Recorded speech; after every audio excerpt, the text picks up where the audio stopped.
He stepped into the frame, and the world fell silent. A cigarette dangled from his lips, unlit. The cuff of his suit pressed to perfection. His eyes, dark and knowing, fixed just slightly off camera, as if staring through the lens and into the soul of whoever dared to watch. And when he smirked, even slightly, it was as if the air had been drawn from the room. He wasn't acting, he was being. This was the power of handsome men in Golden Age Hollywood. Not merely attractive, not merely symmetrical, but sculpted by something invisible and eternal. These men weren't real, and yet they were more real than anyone had ever seemed before. They were Cary Grant, Gregory Peck, Tyrone Power, Robert Taylor, and they weren't just movie stars, they were monuments. Living myths wrapped in dinner jackets and fedoras, walking dreamscapes lit by the flicker of a projector. But what lay beneath that sculpted cheekbone? What truth nestled behind the eyes that launched 1,000 matinees? In a world designed to manufacture beauty, these men became its greatest artifacts, and in many cases, its most elegant casualties. This is not a story of fame. Not exactly. Nor is it simply about beauty. This is a story of the most handsome men Hollywood ever knew. What their looks gave them, what it took from them, and what in the end they left behind. Because even the most beautiful faces must one day fade. But the legend, that, can linger forever, setting the scene of Golden Age, Hollywood's beauty myth. Golden Age Hollywood didn't just make movies. It made gods. From the late 1920s into the early 1960s, the studio system was a dream factory. A closed world of backlots, glamour contracts, publicity departments, and myth-making like the world had never seen. The Great Depression cast shadows across real streets. But in Hollywood, everything shimmered. That was the point. The world was hungry for escape, and Hollywood served it on a silver platter. Beauty became the industry's most powerful weapon. But not just any beauty. Refined beauty. Curated, sculpted under soft light and softened further in the darkened theater where no one could look away. And while the female stars were molded into bombshells, ingenues, and tragic beauties, male stars were shaped into something equally calculated. Handsome, masculine, flawless, but emotionally distant. Just approachable enough to love, but just untouchable enough to worship. It was a delicate balance. Studios had entire departments for managing a leading man's image. Publicists tailored every story. Stylists selected every tie. Voice coaches smoothed every regional rough edge. Dentists, dermatologists, boxing trainers, no expense was spared. If you were chosen, the machine would make you perfect. But perfection came at a cost. And for the men who bore that impossible label, the most handsome, the pressure wasn't just skin deep. It seeped into who they were, how they lived, what they dared to feel. Because to remain beautiful in Hollywood wasn't just a privilege, it was a contract. One you didn't get to rewrite. Their faces became their currency, their bodies, their burden. And over time, behind the smiles and spotlights, the cracks began to show. Some tried to rebel, others tried to transcend it, and a few quietly let the illusion consume them. But each of them, in his own way, left behind something deeper than just a pretty face. A truth, a legacy, a haunting. Their stories don't just belong to the past, they belong to us now. To everyone who's ever looked at the screen and wondered, how can someone look like that? And what must it be like to live as the object of the world's desire? Let's begin then, not with the myth, but with the man who made charm a second language. Cary Grant. Cary Grant was not born into elegance. He wasn't born into charm or beauty or fame. He was born as Archibald Alexander Leach in the grey cityscape of Bristol, England. a boy with a lopsided grin and an absent mother. The first woman he loved, his mother Elsie, was taken from him at the age of 9. One morning she was there, and the next she had simply vanished. His father told him she had gone away without saying why. It would be decades before Cary learned the truth. She had been committed to a mental institution. That kind of abandonment never quite heals. It leaves a hollowness, like a door slightly ajar in the mind, always waiting for someone to walk through. And so, young Archie learned early that if he couldn't be loved for who he was, perhaps he could be loved for who he could become. At 14, he ran away with a troupe of acrobats. He was lean, flexible, daring, a boy who could fly through the air, escape gravity, and earn applause for it. America called to him, not with promises, but with possibility. He arrived in New York, penniless and anonymous, but he carried with him something more valuable than money, an ability to disappear and reappear as someone new.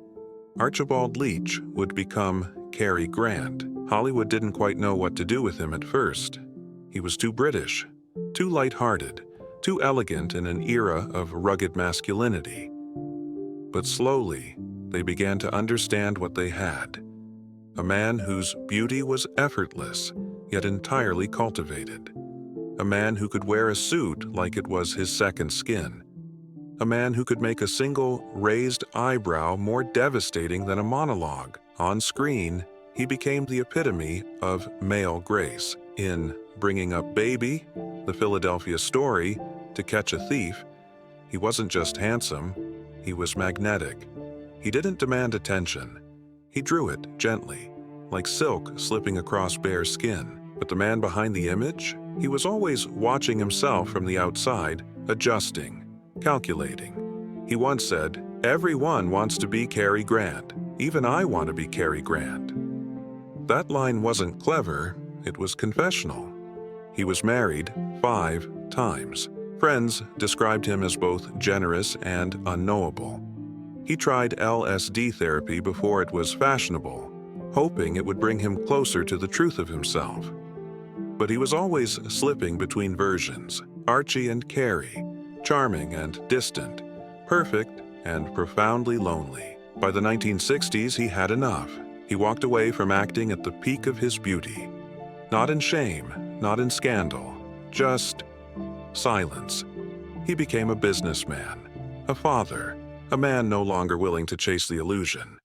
When he died in 1986, he left behind no unfinished films, no tragic downfall, just a lifetime of images and a mystery, because Cary Grant wasn't just handsome. He was the very idea of handsome. But perhaps more than anything else, he was a boy searching for love in the mirror. Tyrone Power. Tyrone Power was handsome in a way that seemed unfair. He had that kind of face, cut from marble, eyes lit with danger, a jawline so precise it looked drawn with a ruler. On screen, he was the ultimate swashbuckler, sword in hand, smile just a breath from arrogance, hair never out of place. But behind the scenes, Tyrone was a man haunted by contradiction. Born in Cincinnati in 1914, he was practically born onto the stage. His father, also named Tyrone Power, was a Shakespearean actor of some renown, a man of stature and classical bearing. The younger Tyrone inherited not just the name, but the expectations, the burden, the legacy. His father died when he was just a teenager, collapsing on a Hollywood set. That image of brilliance undone by pressure never really left him. When Tyrone arrived in Hollywood, he was quickly consumed by the studio machine. 20th Century Fox saw in him not just beauty, but bankability. They pushed him into roles that made hearts race and ticket sales soar. The Mark of Zorro, Blood and Sand, The Black Swan. These weren't just films. They were fantasies. And he was the fantasy made flesh. But what happens to a man who is always desired, but never fully seen? Off screen, Power struggled. He yearned to be taken seriously, to play darker, more complex characters. He had the soul of a dramatic actor trapped in the face of a matinee idol. The more the world adored him, the more suffocated he became. At the height of his fame, he enlisted in the Marines during World War II, not as a publicity stunt, but as a genuine attempt to escape the hollow echo of celebrity. He served as a pilot in the Pacific, flying into war while moviegoers watched his image flicker in peace back home. When he returned, something had changed. The roles weren't as satisfying. The scripts were thinner. Hollywood had moved on to younger faces, newer obsessions. He married 3 times, each union brief, beautiful, bruised by expectation. He was constantly searching for meaning, for fulfillment, for something deeper than applause. And then, on November 15, 1958, Tyrone Power collapsed during a grueling sword fight scene on the set of Solomon and Sheba. His heart, long burdened, perhaps tired of pretending, simply gave out. He was only 44. He died in Madrid, far from the Hollywood hills, in the middle of playing yet another beautiful man in a grand costume. But in death, as in life, he remained an enigma. Because Tyrone Power was more than a pretty face. He was a man who wore handsomeness like a crown and a cage. He left behind a legacy of images that still take the breath away. But he also left behind a quiet truth, that beauty, no matter how dazzling, is never armor, and that even the most adored man can long silently to be seen. Gregory Peck. Gregory Peck did not burst into Hollywood like a firework. He arrived slowly, deliberately, like a cathedral being built brick by brick, until it loomed vast and undeniable. At 6'3", with a baritone that could quiet storms and a face that suggested both saint and sinner, Peck brought something different to the Golden Age tableau. He wasn't the teasing smile of Cary Grant or the smolder of Tyrone Power. He was gravitas wrapped in elegance, stillness wrapped in steel, but even his solidity had roots in fragility. Born in La Jolla, California in 1916, Gregory's childhood was shaped by loss and uncertainty. His parents divorced when he was 5. He was shuffled between relatives, struggling to find home in the people around him. He carried that loneliness like a sacred object, never flaunting it, but never letting it go either. He wasn't a child star. He wasn't even a young star.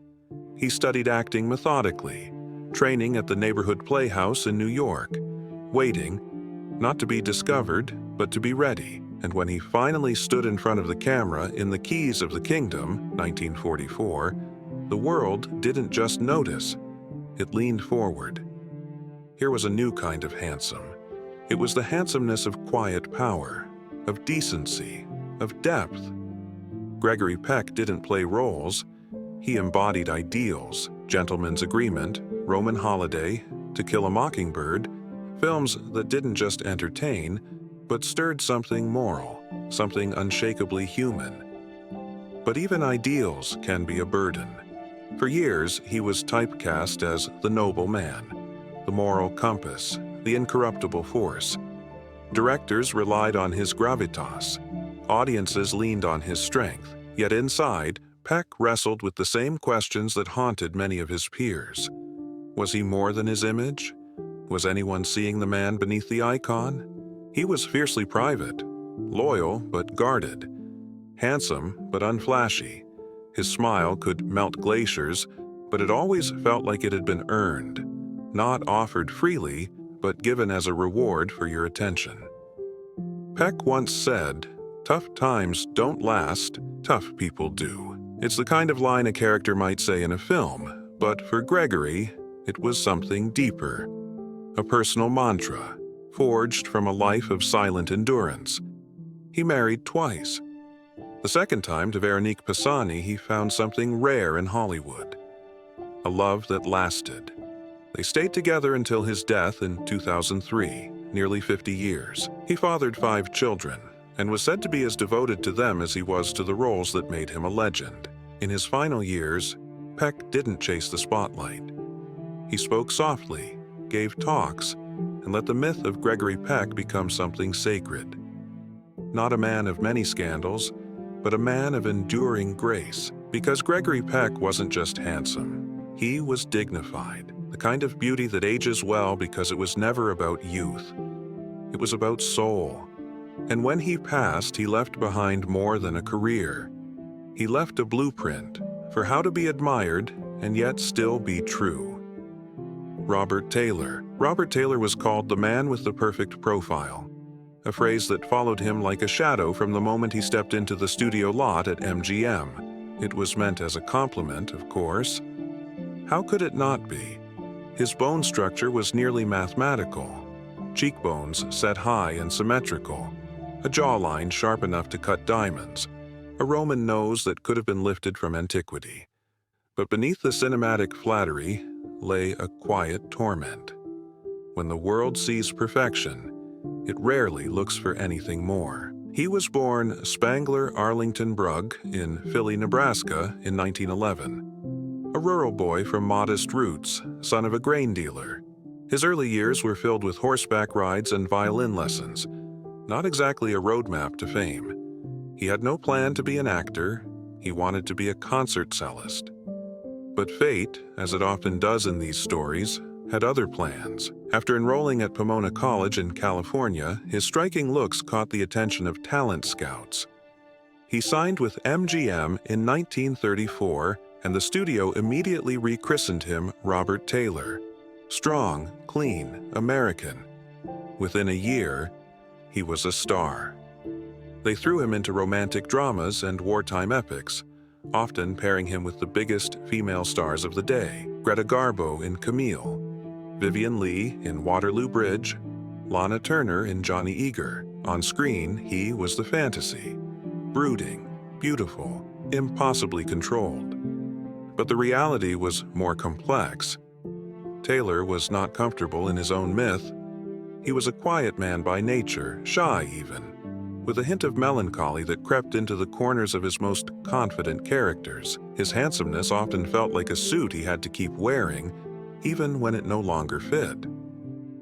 MGM kept a tight grip on his image.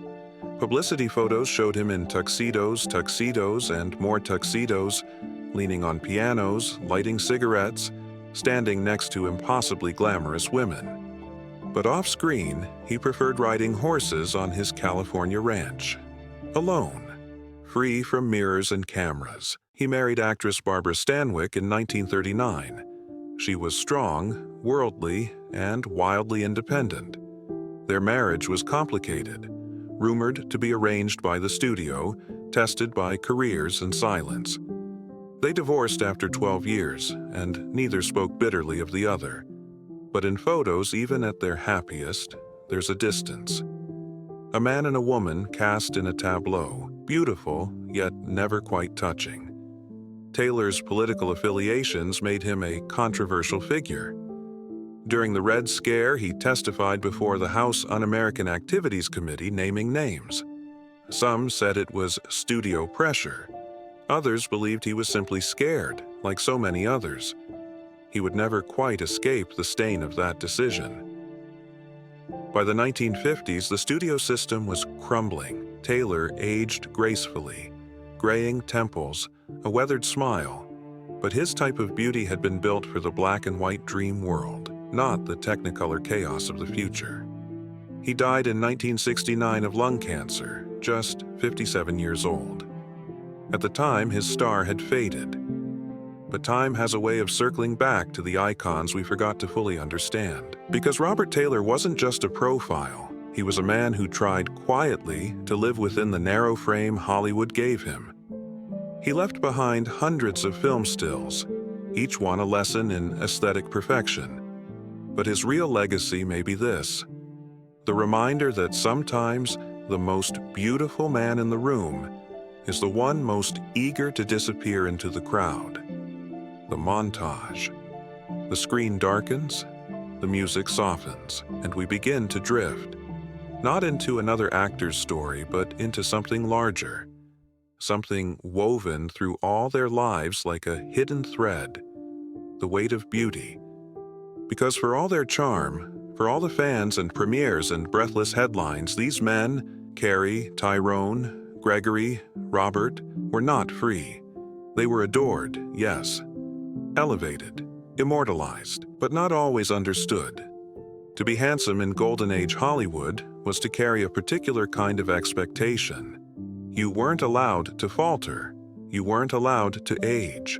Your face wasn't yours anymore.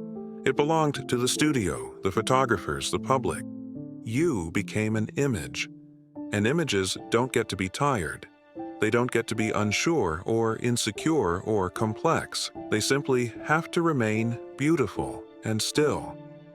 But underneath the tuxedos and triumphant close-ups lived men who wrestled with depression, fear, self-doubt, and a gnawing sense of dislocation. They were caught in the golden glow of an industry that prized surface over soul, presentation over truth. And yet, somehow, they still left behind more than perfect photographs. Cary Grant left behind grace and self-awareness, a model for reinvention. Tyrone Power left behind passion, war stories, and a legacy of risk. Gregory Peck left behind integrity, steadiness, a moral compass that still points north. Robert Taylor left behind vulnerability, that aching reminder that even the most beautiful men can feel unseen. Together, they form a constellation, each star once burning alone, now bound together in the mythology of Hollywood's golden age. They made us believe in romance, in elegance, in the idea that beauty could be both armor and invitation, and in doing so they gave generations something to aspire to, even if they themselves were quietly breaking under the weight of it all. And now, a montage. We see Cary Grant adjusting his cufflinks in North by Northwest, alone in a train car. Tyrone Power laughing on the set, seconds before cameras roll. Alive, dazzling. Gregory Peck at the witness stand as Atticus Finch, eyes steady, the world holding its breath. Robert Taylor, backlit on horseback, his profile catching the last of the afternoon sun. Not just handsome, human, because the truth about beauty is this: it fades. The cameras stop. The makeup is wiped away. But what remains, what really lingers, is how they made us feel. They made loneliness look elegant. They made heartbreak look poetic. They made manhood look gentle, proud, conflicted, wounded, real. And that is what they left behind. Not just faces, but echoes, the close. The reel spins out. The screen flickers once, then fades to black. And yet, somehow, we're still staring. Still caught in the glow of something that no longer exists, something that perhaps never truly did. They were called leading men, but they were never truly allowed to lead themselves. They were sculpted, styled, seduced by the very dream they were asked to sell. And yet, they delivered, again and again. Performance after performance, smile after smile, year after year, until, one by one, they stepped out of frame. What remains now are the shadows on celluloid, the passing glances in silver light, the memory of a perfect profile caught mid-turn. We carry them not as facts, but as feelings. Not as biographies, but as brushstrokes on the canvas of our imagination. Cary, Tyrone, Gregory, Robert, each one a masterpiece, and yet each one a man, chasing something just out of reach. Beauty may not last, but presence does. And these men, these impossibly handsome men of Hollywood's golden dream, are still with us, whenever the lights dim and the film begins to roll, still whispering from behind the glamour, asking not just to be admired, but to be remembered. If you enjoyed this video, please leave a like and comment down below, as it helps support this channel. Also, consider subscribing and hitting the notification bell to get notified of our newest videos.